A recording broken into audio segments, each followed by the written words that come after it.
Have you ever heard of the Snooper Bowl event? I was listening to an old episode of Art Bell, and he was talking about how he had gone to the Super Bowl that year. That was in Tampa. He went in January of 2001. And he mentioned how angry he was because he had been a part, unknowingly, of a biometrics, like facial recognition research project that they were doing at the Super Bowl.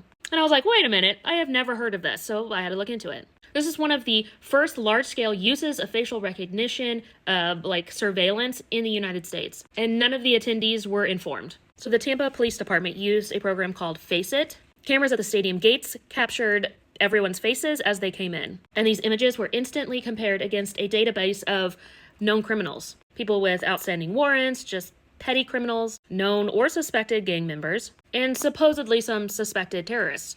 There is no evidence that the database included ordinary citizens or political figures. The most controversial part is that there's no signs or announcements or anything disclosing that they were doing this. Most fans learned about the surveillance on the news after the fact, and it caused a national debate about hidden biometric monitoring, specifically in public spaces.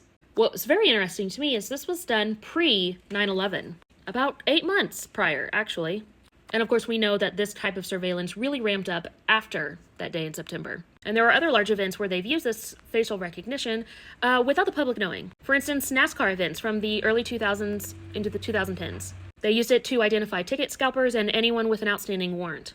Madison Square Garden also installed facial recognition, supposedly for security and internal watch lists, but it was also used to block certain lawyers and critics. But that was only disclosed after investigative reporting. Of course, we know airports and transportation hubs after 9/11, a lot of this was used. But old T Swiftie used it too in 2018, used at her concerts to identify known stalkers. And the fans were not informed.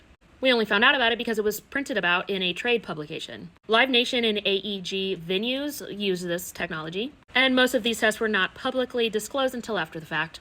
Of course, casinos were early adopters of this technology, but I think it's common knowledge that we're all being watched if you're in a casino. Cities have also used facial recognition in big events, like New Year's Eve in Times Square, Mardi Gras in New Orleans, political conventions, parades, and large public protests.